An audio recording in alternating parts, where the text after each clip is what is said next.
Well, good evening, my friends. Kevin the Comic Doctor coming to you with another live CGC unboxing. And today we're going to talk about what drives us all. What drives us collectors? Why do we collect what we collect? Why do we go to the ends of the earth looking for those special somethings that kind of make us happy in the cockles of our heart? Well, today we're going to talk a little bit about that. I think it's a little bit, well, a lot nostalgia. Could I be wrong? This hat's kind of not fitting me properly, but it's okay. I'm going to wear this hat today because my hair's a mess. Time for a haircut. Guys, I'm Kevin the Comic Doctor. I'm a comic book presser. I'm also an authorized CGC dealer located way up in Oshawa, Ontario, Canada. And like I said, another live CGC unboxing is upon us. And yeah, another box arrived just today as I knew it would.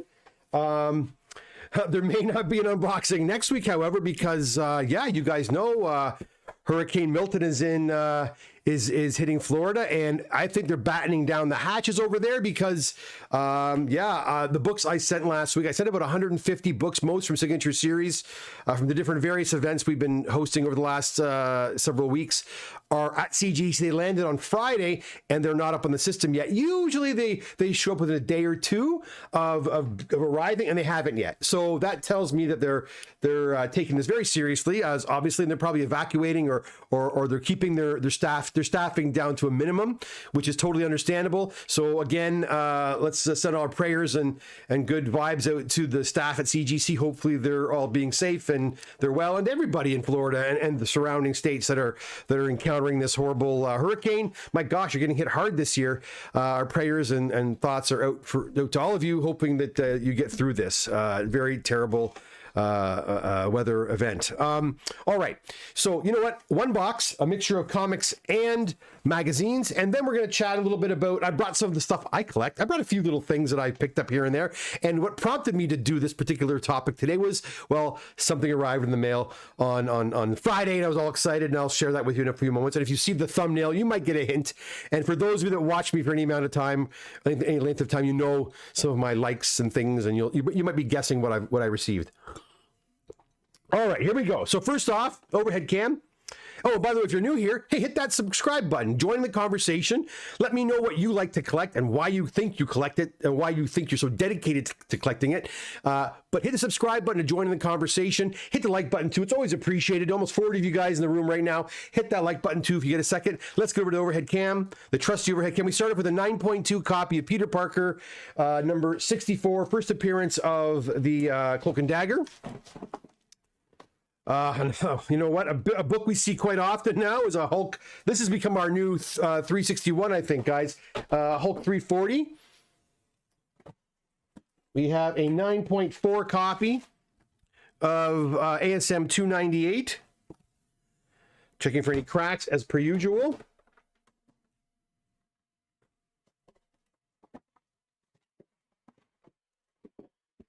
We have an Amazing Spider-Man, nice, 194. This one came back in a 9.6. Right there. And then a 9.6 copy. Rob Liefeld signed. So this is the in-house Signature Series. So some of Rob Liefeld's books are coming back now. That's a pretty fat pen he used.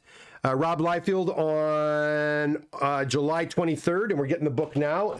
He signed it July 23rd, and we got the book back in October. Things have slowed down over at CGC a little bit, guys. Their turnarounds were about 3 to 4 weeks. Now they're, I think, beyond that. I'm seeing books there for a lot longer than we're used to. Let's keep going here. One more, and then we'll have to go to the chat room and see what's happening over there. We got a...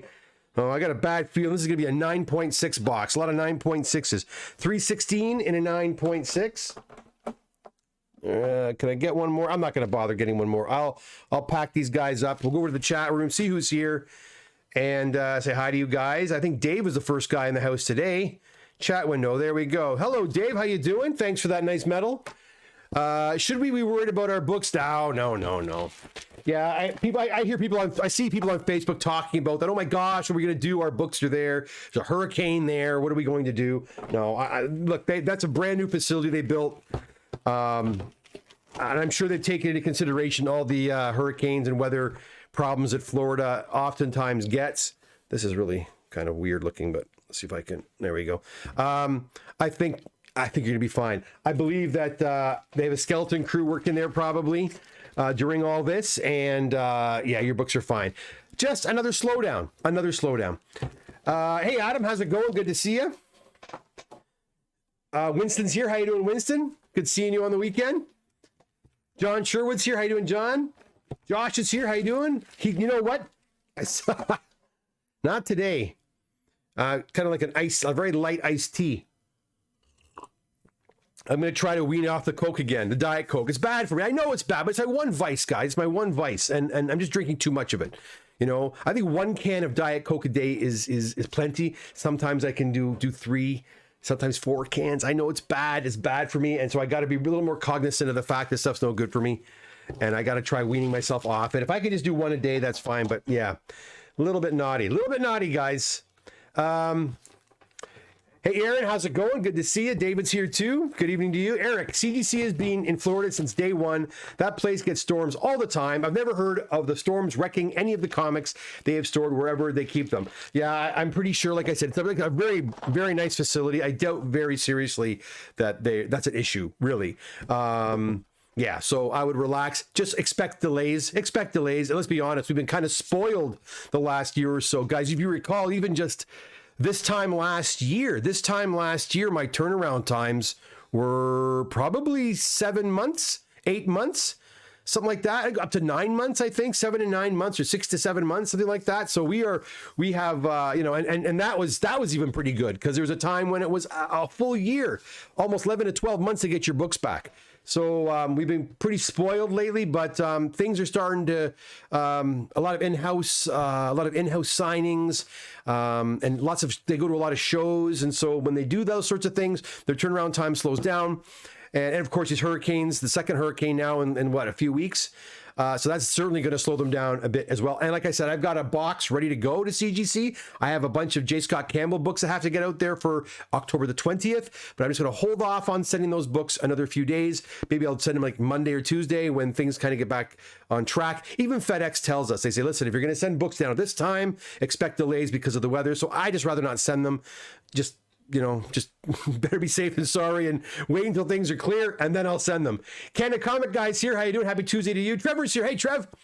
Hey, Doc. Good to see you too. Cleland Warren Jr. I'm in New Smyrna Beach, Florida, right now, where it will exit the state on east side. Well, be safe. I would assume that by the time it gets to you, Cleveland, hopefully it'll die down a little bit. Maybe I'm totally ignorant to that, and maybe I'm wrong, but hopefully it will die down, and you won't be hit with the brunt of the force of that particular storm. Okay, we're gonna move on. We got a 9.6 copy. Yeah, this guy's a 9.6 box.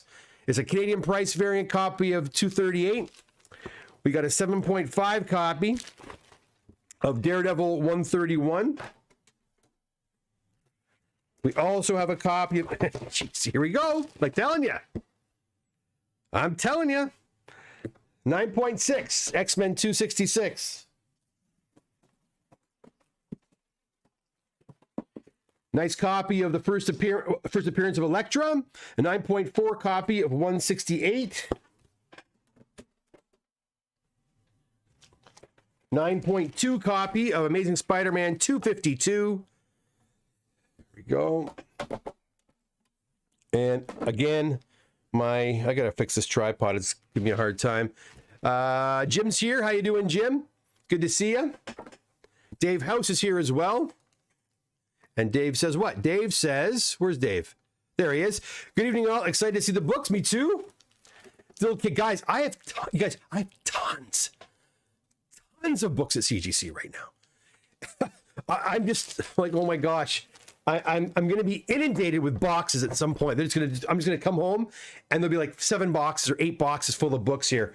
And this is actually a nice pace. This is not 1 box a week is a nice pace. Not a nice pace for you, because I know you want your books back, but a great pace for me, because it gives me an opportunity to get the books all sorted, and I can contact you. I'm still behind on my invoicing. So if you're like, where my invoice? Yeah, I'm behind. I'm sorry. I'm even behind on my CGC submissions. So this hurricane actually is buying me a little bit of time. I've got about 3 full short boxes stuffed, ready to go with books. But all the signature series stuff from the summer and the fall are there now. That's a stress gone, because it was a big pain to do all that. You can imagine doing signature series. See, with the signature series, I have to enter the books one by one.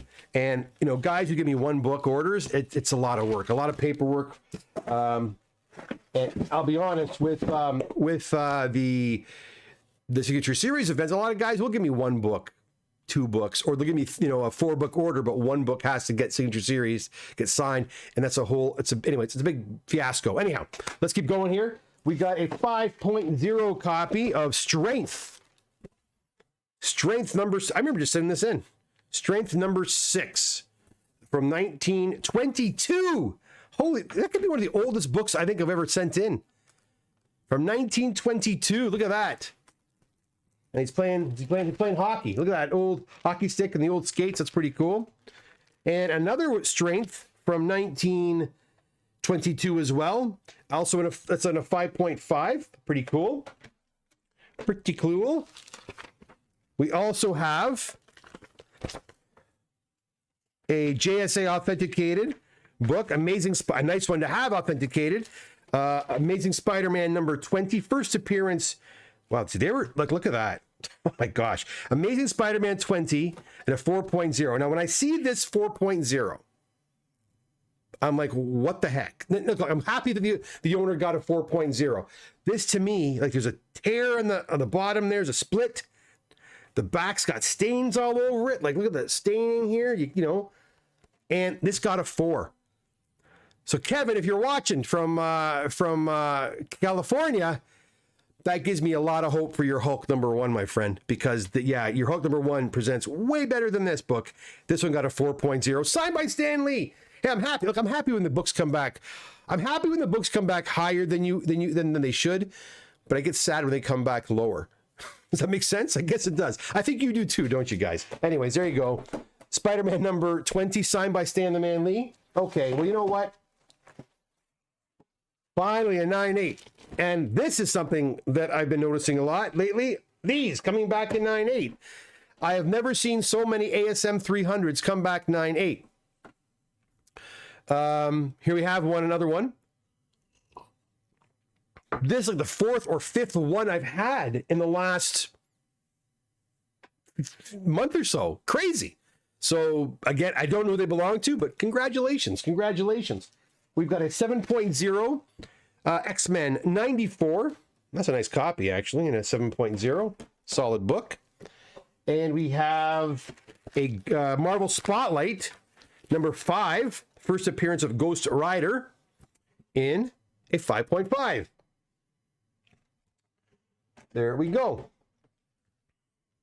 Okay. My stack is high. All right. I have a whole bunch. Yeah. Okay. I have a whole bunch of comic related magazines coming up next. I'm going to pack these guys up. We'll do those. And then we're going to talk about nostalgia. We're going to talk about comic collecting. I'm going to share with you, I'm going to do some show and tell. I'm going to show you some of the stuff I probably showed in the show before because I just could find it quickly. I'm going to show it to you again tonight and talk about why I collect. And I want to hear why you collect, you know. It can't just be for the money, right, guys? We're not collecting for the money. Let's be honest. Let's see here.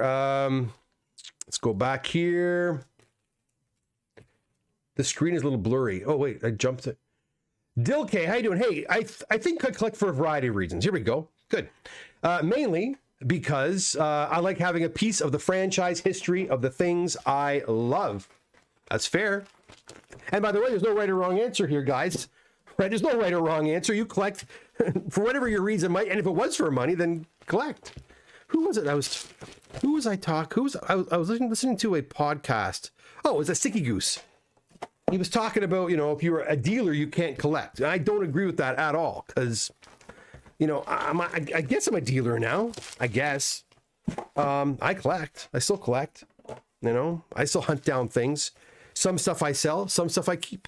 But I'm still a collector. You know? So, yeah, I don't agree with him on that statement. Dan and Sear, how you doing? The screen is blurry, Josh. I hope it's better now, Josh. Sometimes it goes out of focus and it comes back again. Hopefully it's better. Maybe being out of focus is better with this mug, eh, guys? Dannon's here. How you doing, Dannon? Too easy. Hey, from New Zealand. Holy cow, from New Zealand. How are you? It's tomorrow there, I guess. Thank you. Thanks for watching. Glad you can make it. Too easy. Awesome.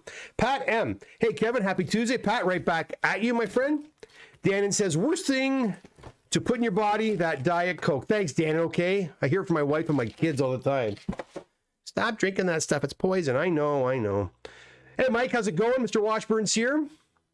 Cleveland says, not as bad as the West Side, but still supposed to be a Category 2 goal. You take care of yourself. Batten down the hatches, be safe, be careful, and hope it just goes by quick and there's no problems for you and your family. Too easy. Do you remove old tape on the spine with Silver Age books before submitting? It depends. It depends. Removing tape can be tricky. And if you've got tape on your book, usually it's going to require a solvent bath to dissolve the tape, to dissolve the adhesive, to get it off. And it depends on the book, and it depends. Will the value really increase with the tape being removed? Could damage occur by removing the tape? Can the book actually handle being submerged in a what do you call it? In a solvent bath, right? Because if it can't, then but oftentimes the tape stays as is, to be really honest.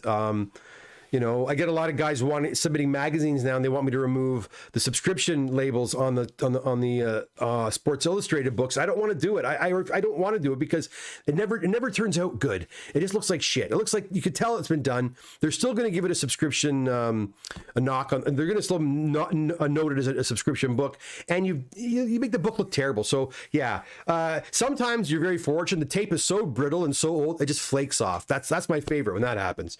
But it's a case by case basis.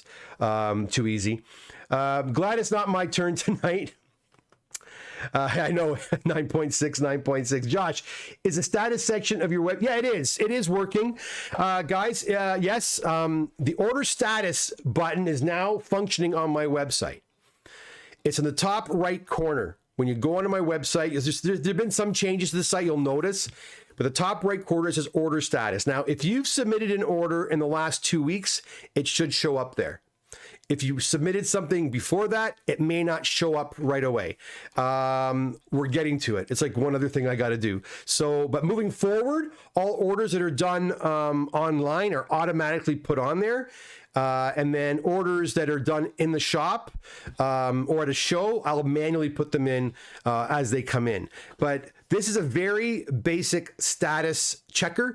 It essentially tells you it tells you how long the turnaround time is with me, and that includes me and CGC if you're sending them to CGC. It gives you very basic information. No one's name is on it. It refers only to your actual invoice number, and you use the invoice number that you get that's generated when you do an online submission form or a manual form. So the 5-digit or 6-digit number will work, and that's pretty much it. It tells you if the books are waiting, or they're in queue, if they're being worked on, when they're shipped off to CGC, and then when the order's complete. It does not tell you exact CGC statuses. Once the books are there, you can kind of do the math and figure out it's going to be another 3 or 4 weeks anyways. But it'll tell you where they're at along with me, at the shop. All right. So it's better than nothing. My goodness. Very happy to finally have it. Hi, GTA lady. How's it going? Gord Henderson says, hey, Doc, can you keep us informed regarding the CG situation from the hurricane? If you get any worried about all of our books? Yeah, Gord, we already talked about that, and nothing to worry about, really, honestly. Their facility is they built it knowing that they're going to encounter, extreme weather conditions. So your books are fine. They're all hunkered away, So I wouldn't be losing sleep over that. Canada Comic Guide 1922. How would the possibly know it's a complete? How would they possibly know if it's complete? LOL. You know what? Good point. I mean, you'd have to really know all your stuff. I'm sure they have. They've graded these before. I'm sure they've got page counts on those. I think they got page counts on those. Derek says, hey, Kevin, are you still seeing Banana Bend Inner Wells from CGC?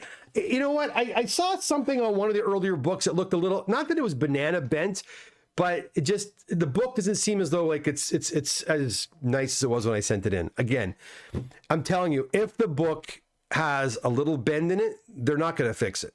They're not going. They've pretty much said that. I'm dealing with that Hulk 340. I remember a few weeks ago I showed you that Hulk 340. It was a 9.8 and it had an actual, like a thumb dent in the back of the book. So it was obviously done prior to being encapsulated. I'm still waiting back from CGC to get the okay to send that book in. But hopefully they'll give me the okay and I can send it in sooner rather than later. You know, I just find that some books are not sitting very nicely in the slab. Books that, you know, like there's a 9.6 there that looks not very nice because the way it is. But banana, I don't know. Not as bad as it was. Back in May and June, I was seeing a lot more. So I don't know if that answers your question. Vinny says, hello, Vinny. Dilke, I don't know if I've ever met a dealer that doesn't collect. Maybe it's a Canadian thing. Maybe. We're all obsessed with this stuff, right? All right, let's keep going. And then I'll do my show and tell with you guys. All right, so first we've got a New Mutants. Sorry, no, that's wrong. We've got a Marvel graphic novel. Oh, jeez. Another cracked one. Son of a gun. Look. Look. Out of all the books that come back cracked, the magazines seem to be the main one nowadays. Anyways, 9.6, $5.95 cover price variant, 9.6. This one's got to go back to CGC. It'll be going in the box very soon. We'll do the paperwork for that one tonight. That sucks. Hopefully there's no more. Hopefully there is no more. Let's see. We've got a nice 9.4 copy of TMNT number 1. Third print. I'm just going to check these slabs out. Okay. We've got Inside Baseball. I think this belongs to Carlo, if I remember correctly. And this one's a 6.5. Not a bad grade. It doesn't, you know, okay. Anyways, it looks rougher than a 6.5, but they gave it a 6.5, so abracadabra. 1953. Pretty cool little mag. We have a reprint, Playboy number 1. Playboy number 1 reprint, 9.2 white pager. I had no idea that Hugh Hefner was buried right next to Marilyn Monroe, that poor girl. I didn't know that. I don't know. I saw something and I saw his he's like they're in a mausoleum together. I'm like, oh my Lord, that poor woman. Even in death. Okay, we have a Foom. A Foom number, I'm just checking for cracks first, guys. We've got a Foom number 10. New X-Men cover article in centerfold. This predates Giant Size X-Men number 1 and X-Men 94. So if you're an X-Men fan and you want to have the first appearance, you know, not in story per se, but the first appearance of the new X-Men team, this is the book you're looking for right here. Foom 10. Predates both Giant Size X-Men number 1, predates X-Men 94. Pretty cool. And a 9.0. Probably not going to fit in here, so I'll just kind of, yeah, it's not fitting very good, so I'm just going to put it like that. And then last but not least, we have another TMNT book. There's TMNT books. Man, I've seen so many TMNT books this last few weeks. We've got a really nice copy here of TMNT number 4 in a 9.6 white pager right there. It just fits the screen better if I do it this way, don't you think? Beautiful copy. No cracks, thank goodness. Unfortunately, that Marvel graphic novel got crushed, so I'm going to have to send that one back. Is there one more? No, that is it. That's it. There we go. So just one box. More on the way, guys. So again, I don't know if we're going to see any back by Tuesday. We will see. So we're going to play it by ear. This one just arrived today. And it was slower than usual too. Let's go back to the chat. Then we'll head over to the to talk about some of the collectibles I brought here. You might like some of these. If you're only a comic book collector, then this might not be of any interest to you. But if you like toys and other cool stuff, you might want to stick around just for a few minutes. We'll talk a little bit. And I'm curious to know what else you collect other than comic books, because I find that a lot of comic book collectors, like for example, today at the shop, a new client came into the shop. And he brought in a ton of Sports Illustrated magazines.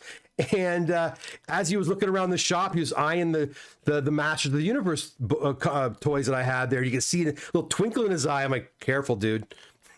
Careful. That's another slippery slope, right? You to start going in and collecting action figures and those types of things.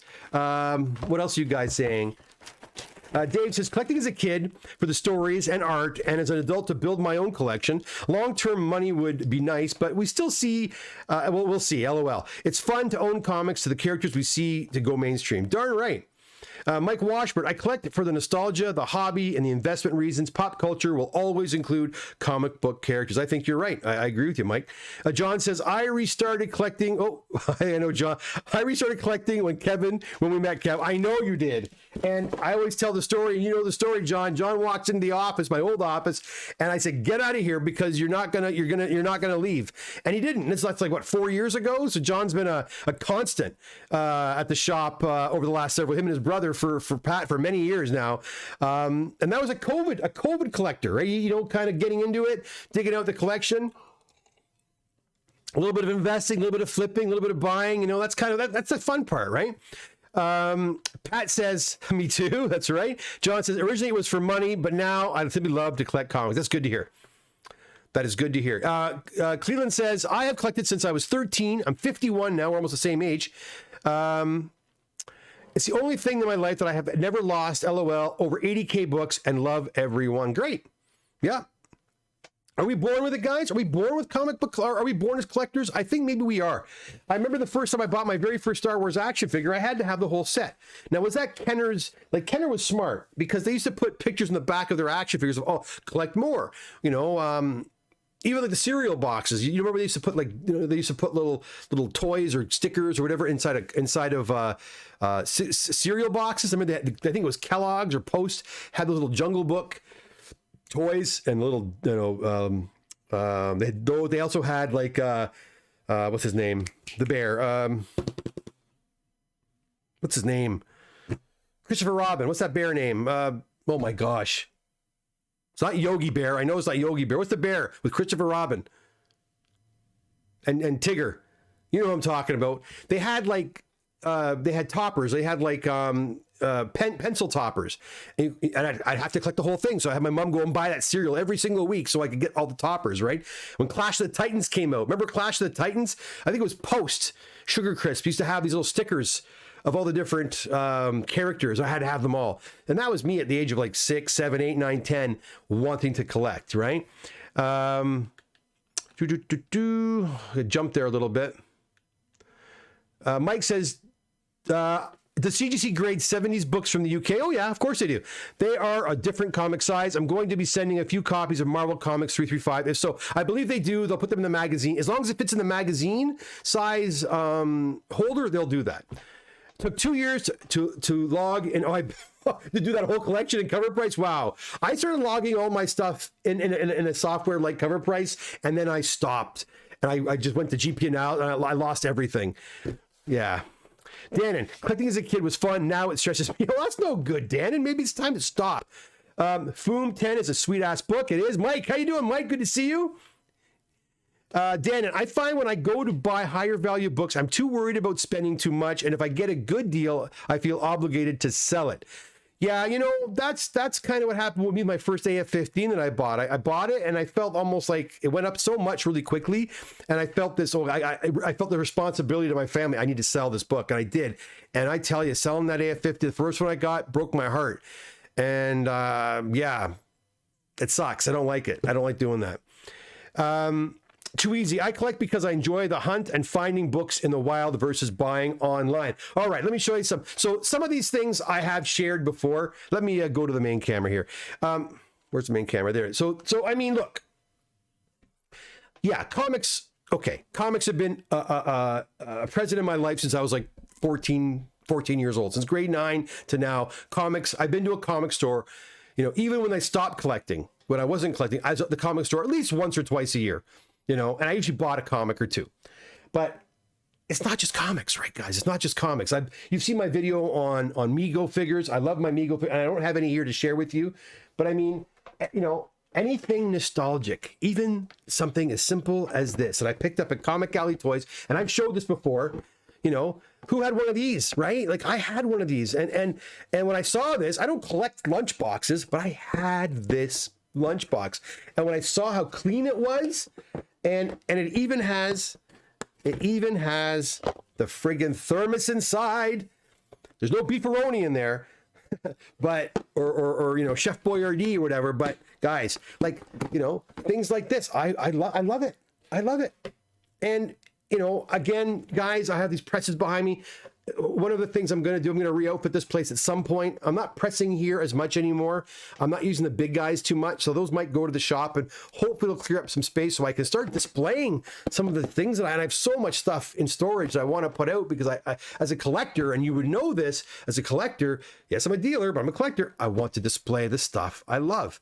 That's one thing. What else? So, I mean, you know, I'm mostly into Star Wars in regards to the little action figures, the 3 1/4 figures, but I'm not opposed to the big ones, right? These are ones I just recently got, like this Obi-Wan Kenobi I picked up probably about a year ago on Marketplace. Guy shipped it to me. He's not complete. He's missing his lightsaber, whatever, but whatever. He's got his boots, and he's in nice shape otherwise. He's there. They're out of focus again. There we go.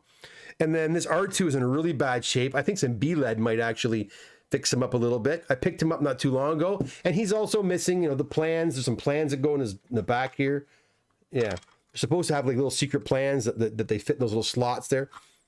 No plans. I think I picked this up at a toy show for like $15, whatever. I don't care. I love it. What else? Oh, you know what? I do have Amigo. I do have Amigo. I showed this one before. My Dr. Zaius, you know, and when it comes to Amigo, honestly, this is nostalgia for me. I played with Planet of the Apes Migos endlessly when I was like, you know, 8, 9, 10, 11 years old, 12 years. I love these figures. Even when you couldn't buy them anymore, I still played with these stupid things. And I had all of them. And the hours and hours of fun that I had with this and my neighbor Cliff, we played with these things endlessly. Love these things. So, you know, I had a couple left over. And of course, the advent of eBay, and you guys could say eBay is like evil, isn't it? Isn't eBay evil? Evil Bay, because what does it do? It sucks us in, right? And I'm going to show you my most recent eBay acquisition in just a moment. It's not a toy either, by the way, but as soon as I started playing with eBay, like I'm talking like 15 years ago, man, I started buying all the Migos. I started buying all the Migos I didn't have. I bought all the superhero Migos. I had them all in there. All the superhero Migos. I was buying them, fixing them, flipping them. No, I wasn't flipping them. Sorry, I was buying them and fixing them. Didn't really flip any. And if they were broken, I bought them. I just fixed them and have fun with them. I clean their suits up and make them look nice and whatever. So I have all the superhero ones, which I never had as a kid, right? But I always wanted them as a kid. These are the nostalgic ones. This is nostalgic for me too, because I had a lot of these 12-inch guys. I love them. This is super nostalgic. This I picked up on 1971. What was his name? Zordak? Yeah, Zorak. Big Jim. I love Big Jim too, and Big Jim was a little before my time. I was born in 71. Big Jim was kind of saying it's singing its swan song by the time the late 70s rolled around. If you found Big Jim in the late 70s, they were probably discount racks, discount stores, and so that's where I got my Big Jim. This is not mine. I have a Zorak, and I think how do you do this? There we go. So the way this works, you like that, and then wait, how's it go? Hold on. There's a way of making him flip back. There. See that? That cool? The arms go up. And of course, you know, you get that Hulk thing going on there. But this is Big Jim, one of the villains for Big Jim. I had as a kid. Again, this price tag came with it when I bought it. I bought this on eBay as well. Very clean. He's missing his cape. But I had one of these. I loved it. And Big Jim had all the muscles and stuff, and I have some Big. If you are in a Big Jim, I got a bunch at the shop. I'm trying to sell because I bought too much Big Jim. It's not as popular as it's actually getting more popular now. But again, you know, Mattel Big Jim stuff, totally into that. And then of course, you know, I mentioned Star Wars. I showed this before. This is another one I picked up at Comic Alley Toys. This is from the Droids cartoon, and I stopped collecting Star Wars figures when this came out. This was probably 1985, 86, 85. 1985, you know, the comic doctor was in grade 9. Couldn't be playing with Star Wars anymore. He'll never get a girlfriend, right? So I should have been stockpiling this stuff in the dollar stores or whatever, and the Walmart, or the Kmart, and the Woolco discount racks, because these things are big money now. So now I'm starting to collect these, and not because I played with them, but because it's just a continuation. Like, I have all my original Star Wars hanging on the wall right there. I'm going to start buying these, and if I find them in a card, I'm buying them and I'm keeping them. I don't care. So yeah, so I'm picking up these, and the most recent acquisition. Where did I put it? Where did I put it? Where the heck did I put it? Give me one sec. Oh, the one thing I want to show you. Oh, here it is. Here it is. Okay. Well, let's go back to the chat first. I'm sure I'm talking up a storm here, and you guys are saying some things here. Chat window. What are you guys saying?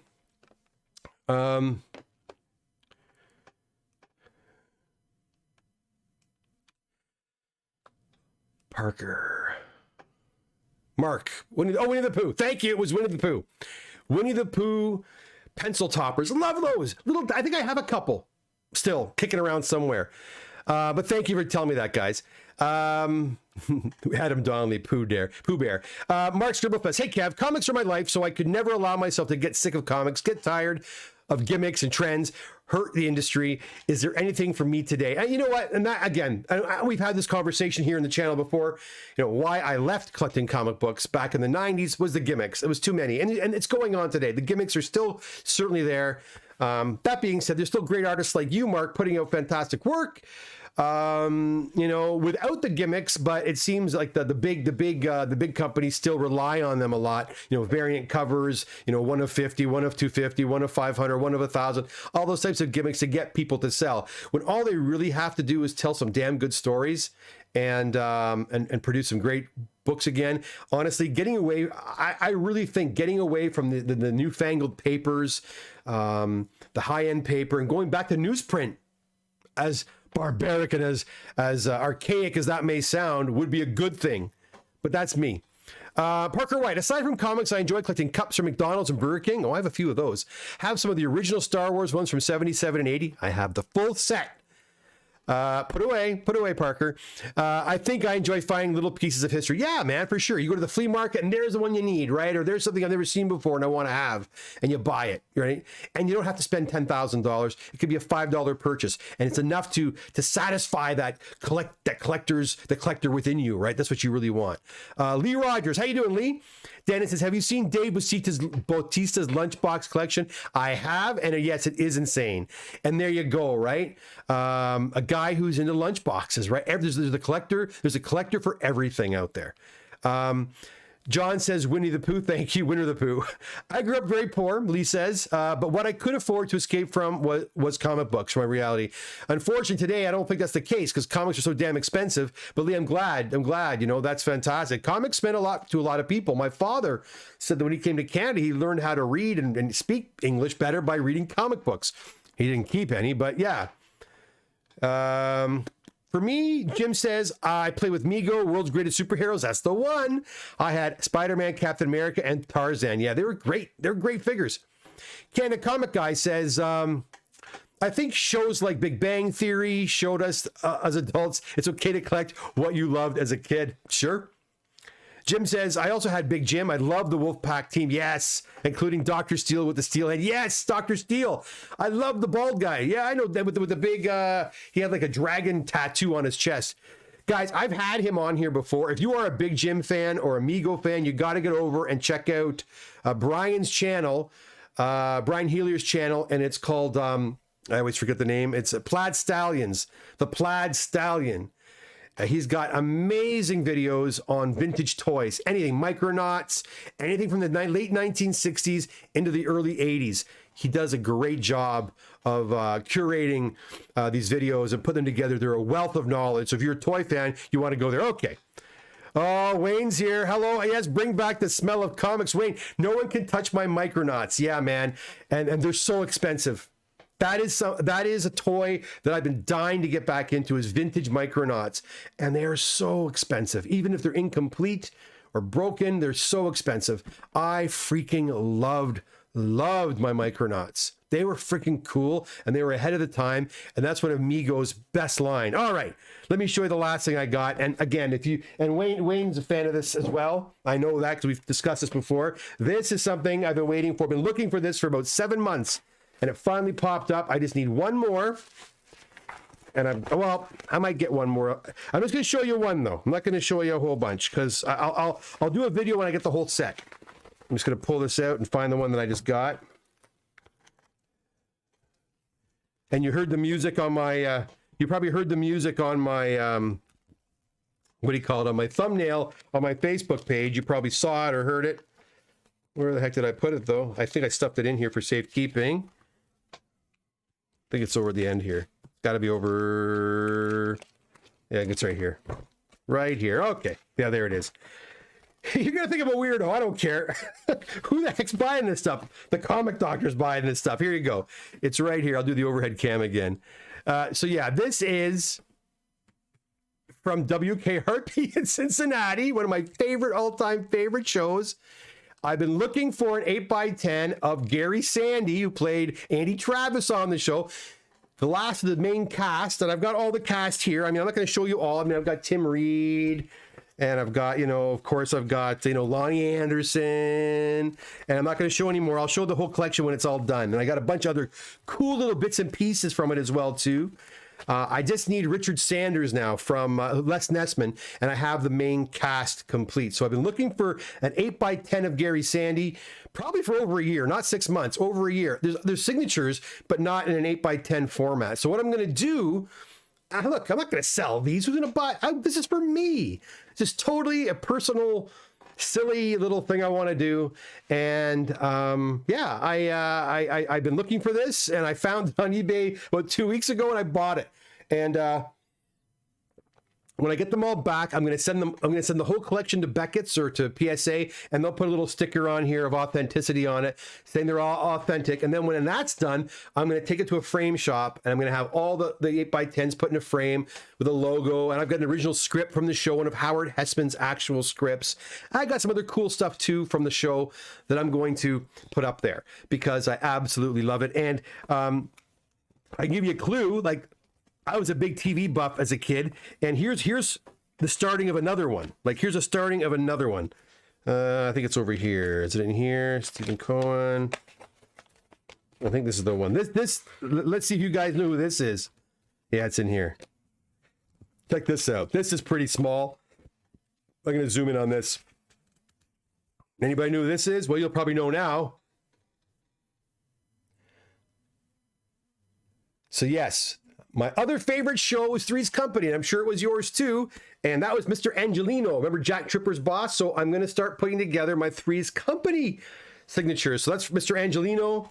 I'm going to get, you know, John Ritter, Suzanne Summers, you know, the whole, you know, Joyce DeWitt, the whole cast of, there's a couple of expensive ones, like Don Knotts isn't cheap, and some of the other Norman Feld is not cheap either, but I'm going to get him. There's a couple of other characters in WKRP that I don't have, like Hirsch. Remember Mrs. Carlson's butler? I want his signature too. He was, to me, a part of the cast, and so I'm going to find that.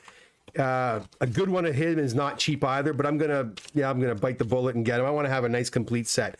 Anyway, so yeah, I don't know what the obsession with that is. I love that show. I love both those shows. WKRP especially is it holds a very special place in my heart. I love the music. I love the show. I don't know why. I just do. And so, yeah, there you go. Comic books, toys, and now autographed 8x10 glossies of various actors that I just happen to grow up with and love. So, yeah. What else do you collect? Am I crazy? Am I nuts? What's going on with the Comic Doctor? You tell me. Let's see. What else do you guys say? What else are you guys saying? Oh boy, we got a bit of a conversation. Bring back the smell of comics. Hey, Lewis, how are you, my friend? Now that I can afford it, collecting comics brings me joy. Excellent. That's what collecting is supposed to do. When I saw this 8x10, I was it come in the mail in a nice package. Like, oh, it's here. I was excited. It's like Christmas time, right? Getting this thing. I've been waiting so long for it. Hello, yes, bring back the smell of comics. No one can touch my Micronauts. I have them. Oh, you have them. Nice. Got to do a poll with strawberry shortcake smelled the best. Thank God my sister had these. I tell you, I almost bought a full collection of strawberry shortcake, and I just couldn't get to Toronto to pick them up, and they were all boxed, all of them. Orange Blossom, strawberry shortcake, lemon meringue, the whole 9 yards. Yes, I know the characters' names. Trevor, started out collecting Conan. If I was a whole another world when you were reading it, I just kept expanding after that. That's cool. Peter G, really enjoyed reading and collecting comics when I was a kid in the 60s when they were 12 cents and could buy used comics for a nickel or 3 for a dime, and I kept most of them. I know you did, Peter. I know you did. That's right. Best show ever, Wayne. You got it. I swear to God, I thought turkeys could fly. And guess what? Next week is Thanksgiving. Well, Canadian Thanksgiving. That's right. That's right. I swear to God, I thought everyone loves that, eh? Sir Arthur Conan Doyle was so far ahead of his time. Darn right he was. Hilarious Canada. Baby, if you ever wondered. That's right. Adam Donnelly, hell of a show. Watch the Turkeys Could Fly episode and Christmas episode. I love it. That is a show that never jumped the shark. Never, ever jumped the shark, as far as I'm concerned.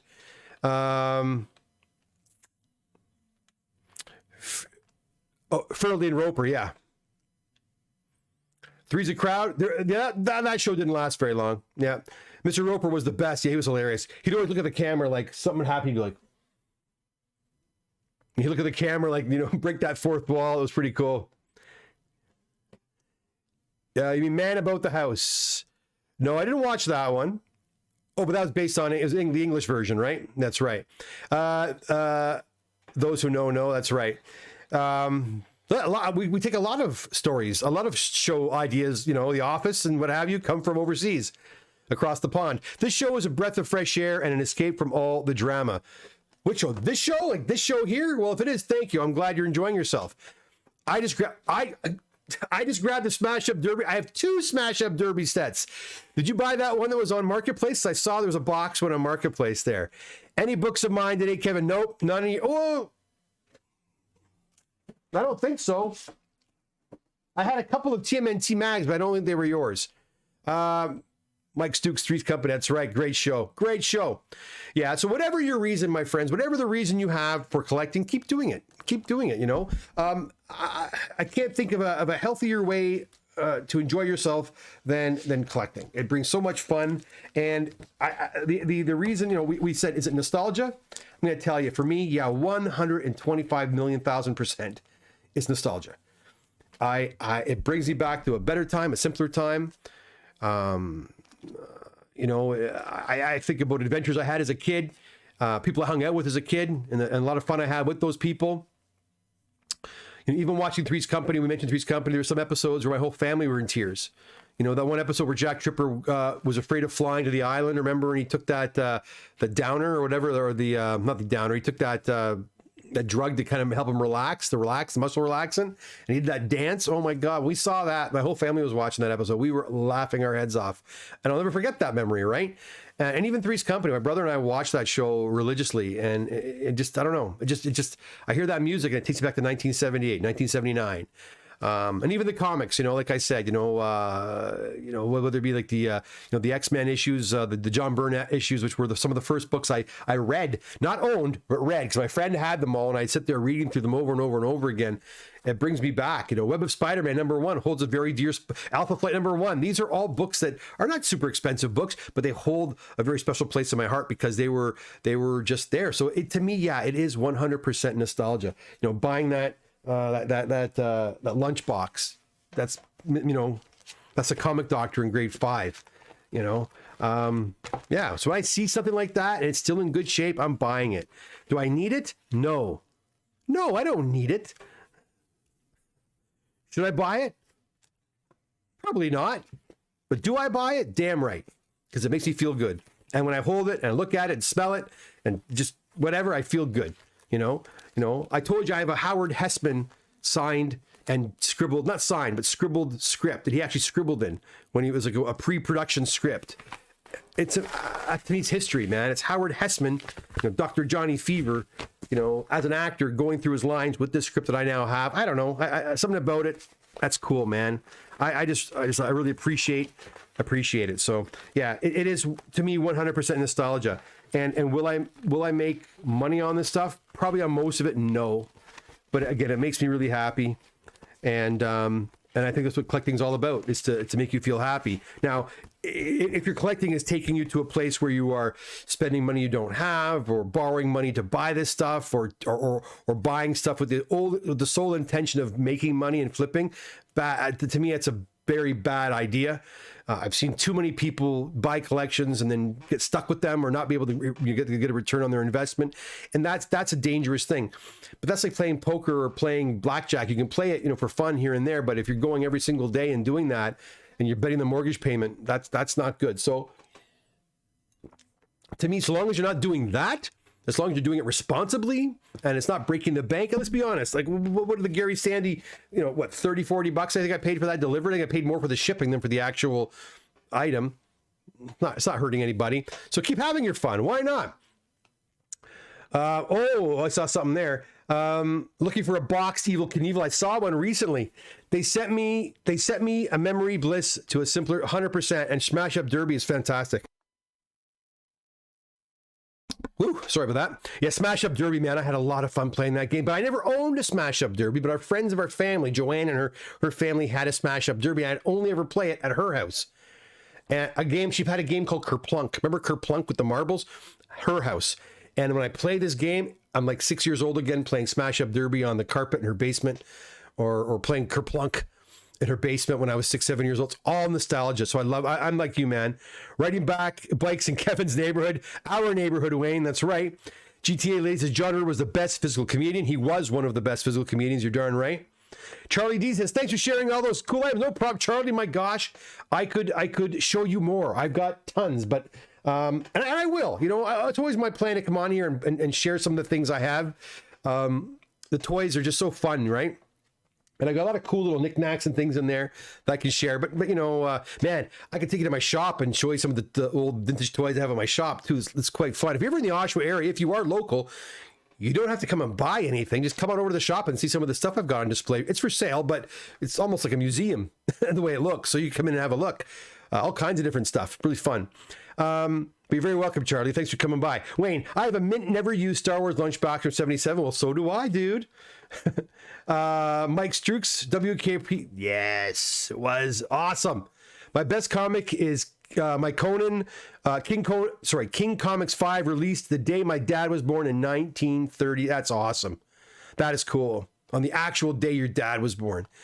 The book I want to get was made the year my dad was born. It's in 1938. It's Action Comics #1, but I don't think I can afford it. Great show. I collected all the original Star Wars trilogy movie posters. Got to collect what you love. That's right. For me, it was Rock'em Sock'em. Oh, Rock'em Sock'em robots. Freaking awesome. I never owned that either, but my friends had that. You know another toy I friggin' liked? And I never owned it, but my buddy's sister owned it. You ready for this? Okay. It was a toy aimed for young ladies, made by Kenner, one of Kenner's biggest selling girl toys. Easy Bake Oven, boy. I love that Easy Bake Oven. I had lots of cupcakes from that. My buddy Cliff's sister Chrissy had one, and she'd make us, she was a bit older than me, my friend, and she would sit there and make us like little cakes. We sit there waiting for it to cook with the light bulb, right? Like, I never owned an Easy Bake Oven, but I sure reaped the benefits of an Easy Bake Oven. And I never owned a Rock'em Sock'em robots, but I played it, loved it. Even Hungry Hippos. I used to love Hungry Hippos. I never owned that either, but I played that, boy. The shop is awesome. Thanks, Gord. Wayne, I love that too, Mike. Yeah, man, that was a good game. Hoping to see the shop soon. The loft was cool. Yeah. I mean, honestly, Charlo's put together a really awesome store upstairs. It's a shame not enough people come to see his store. We got to figure out a way to get people into his shop because he's really curated a nice batch of stuff. And Charlo's stuff is not nearly as old as mine. He's got some old stuff, but my stuff tends to be more 60s, 70s, 80s. His is more 80s, 90s now. But he's got a lot of really fun stuff in there too. He's got actually a really cool. Remember those old poster racks at Zellers? They had those poster racks. You could find the posters you wanted with poster 1B or 1D.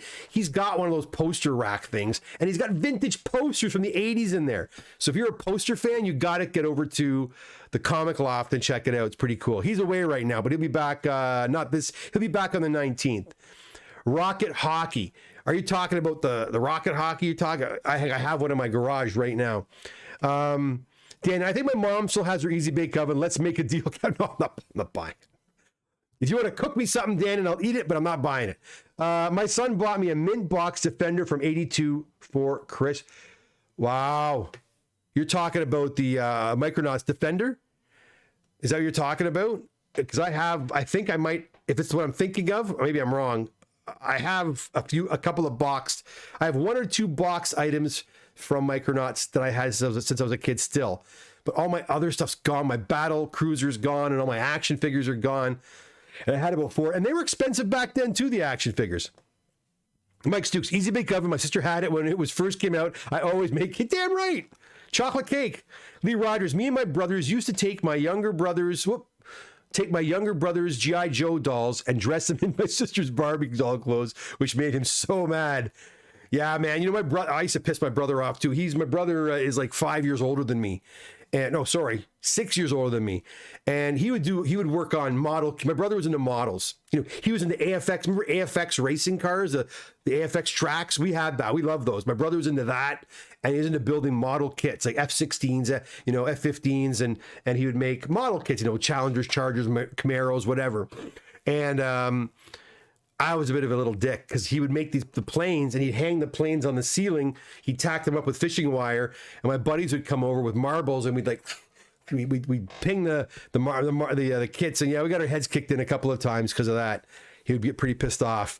So that was worse than dressing up as G.I. Joe dolls. But I know what you're saying, because the Barbie dolls and the G.I. Joe dolls back in the early 70s were quite large. Well, the G.I. Joe were.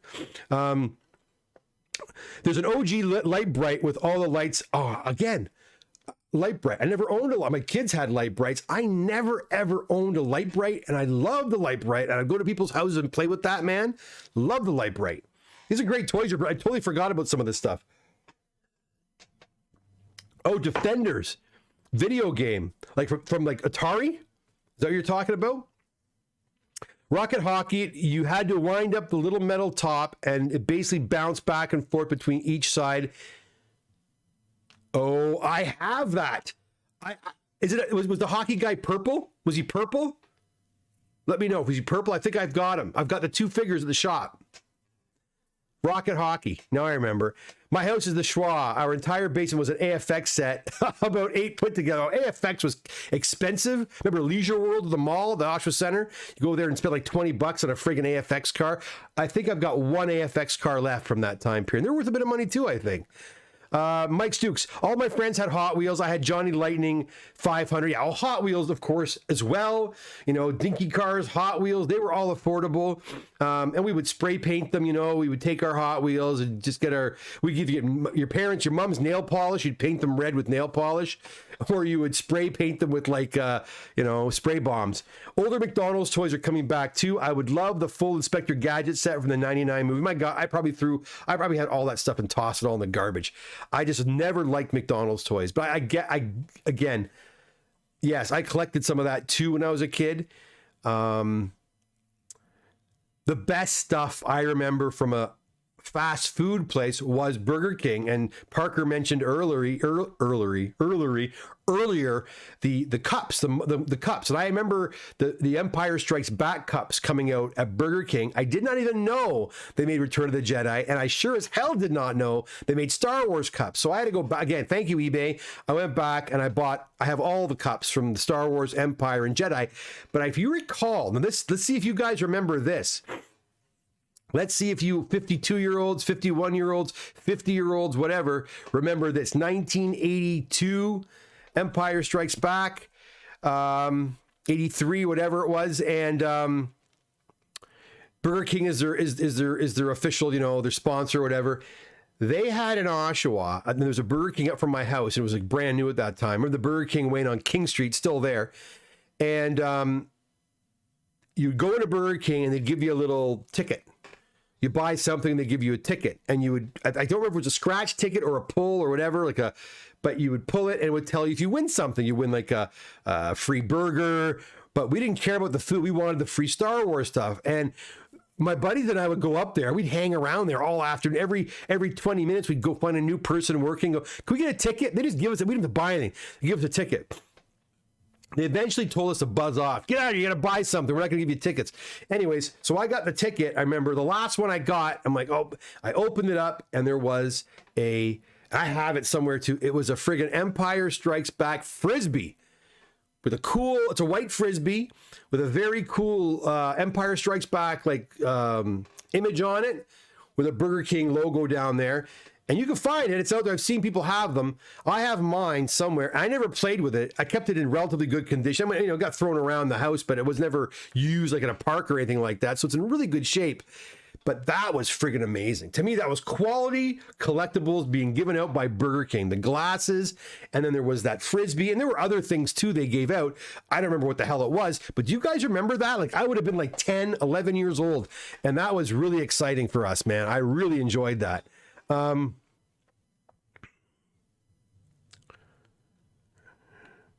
Who wants to buy my red lines? Can't afford them. Lewis says, how about the big wheel? So much fun. Does that count? I got a big wheel story I'll tell you about in 1 second. Mike Stukes, we were the big on the electric football sets. I still have all my teams. Cool. Have you seen the price of a green monster? Speaking of big wheel. Yeah, a big wheel's gone up too. I'll tell you. This is my last story that I'll take off, guys. I'm going for an hour already. I want to get out of here. The big wheel, my big wheel story. When I had a big wheel in 1976. I didn't ride a bike yet. I had a big wheel, and my parents decided to move back to Europe, to Malta. So my dad sells the house, all of our, and that's where I lost my Corgi Batmobile and my Corgi Batcopter and Corgi Batboat, all gone. When we moved to Malta, all the toys were given away. And the only thing I brought with me to Malta was my big wheel, which I can't understand, but we did. So can you imagine me, a little, 6-year-old punk, 7-year-old, how old was I in Malta? That would have been 1970. I turned 5 in Malta. So no, it was friggin' 1974. 1975. So my dad probably put the big wheel in like one of the crates, like one of the things we shipped over, the shipping crates, and I got it. I remember riding this big wheel in these old cobble streets in Malta, this old town, and all the kids were jealous of me because this Canadian kid's got this cool little tricycle thing that I'm zipping around on. The fun did not last. My brother saved my life. Listen to this story. So I remember I was riding this bike, this big wheel in Malta, across this dirt street, and you pull the trigger and you kind of peel out, and I look over and there's this horse, this wild horse coming right down the street, coming right for me, and I was frozen like this. This horse is coming right at me, I remember. And my brother was playing with his buddies. He was like probably 11 years old, 12 years old that time. He sees me standing there. He sees the horse heading right for me. Kevin, and of course I'm like, just it's a horse, it's a horse. Look, it's a horse. And he runs over, grabs me by the cuff, pulls me out of the row, and the horse just goes right through my big wheel, destroys my big wheel. And my brother saves my life that day, because if I just sat there all stunned, I would have got trampled by this horse. But that's my big wheel. And then when we got back to Canada, we came back. We didn't stay there. We stayed there about a year and a half. We came back, and I think I got another big wheel. But then as I got older, of course, training wheels and a real bike happened. But big wheels were fun, and that's my big wheel story. There you go. Gord says, I have a full set of New Hope and Empire Strikes Back glasses. Amazing glasses. Yeah, my son just got, my father-in-law bought him a really cool old Coca-Cola glass, which I think came from Ponderosa, or it's an old Pizza Hut glass. It's really a really cool glass. I should have brought it up here. It's really neat. My mom saved my Star Wars bed linen sheet pillow. That's friggin' awesome. See, I always thought about putting together a 1980s room. You see the guys on Instagram have the 1980s room or the 1970s room. Be cool to put that together with the Star Wars bed sheets and such. Yeah, that'd be a lot of fun. Dennis says, the Phantom Menace toys and merchandise was so cool. I think I saw somewhere that movie still holds the record for the most spent on mark. I bet it does. I have a whole ton of it, and no one wants to buy it because they made so much of it. Mike says, Louis Mendoza, my brother had the original big wheel. Never forgot how all the kids wanted to ride it. Well, yeah, that was awesome. Mike, it was a showstopper. Damn, my bike story takes place in your old school. Oh, no, in St. Thomas? Do tell, do tell. Another story. Okay. GTA lady puts down the Maltese flag and a big smiley face. Guys, hope you enjoyed that trip down memory lane. That's why we collect. That's why we collect. Right? The stories, the memories, and those things that made us happy as kids. You know, we try to capture that again. This stuff, it's just plastic. It's, you know, cloth, plastic, whatever. Little bits of steel, screws. But they mean a lot to a lot of us. And that's the exact reason why we collect. Nostalgia. It brings us back. You know, we love the sounds, the textures, the feels, whatever, the smells, especially with comic books. We love it, right, guys? Guys, have a fantastic day, a fantastic night, sorry. Have a great rest of your week. It is Tuesday. It is Tuesday. I should be back here in a week, so long as CGC posts another box. If they don't, I may come back. We may do something else next week if I don't have any comics. Hey, maybe I'll do another show and tell. I'll dig out some more goodies and we'll continue this conversation. Until then, though, my friends, if you haven't done so already, what are you waiting for? Hit that subscribe button, hit the like button. It does help me out quite a bit. Share the video, too, with people you think who might enjoy it. Maybe they'll join in the fun as well. And if you are in the GTA, you're local to my shop, please note on your calendar the 19th of October. On that day, Comic Link will be coming back to the shop between 12 and 4 p.m. If you've got books you want to send down to Comic Link in New Jersey for auction, give Matt Newell a contact Matt Newell. Go to my Facebook page. His information is right there. Give him a call, email him, let him know what you got. You got to clear it with him first. There are some stipulations, but contact him. He wants you to, so do so. Don't feel you're bothering him. You're not bothering him. He wants you to contact him. That day, I'm also going to have 50% off my $1 bins, guys. That's 50 cents a book. And if you see my bins, you know there's a lot of books. There's like $5, $10 books in there. 50 cents a book. I'm going to try to get even more bins put out before then. I got some work I got to do. I'm going to try to do that this weekend. And what else? Oh, and then there'll be a sale upstairs as well.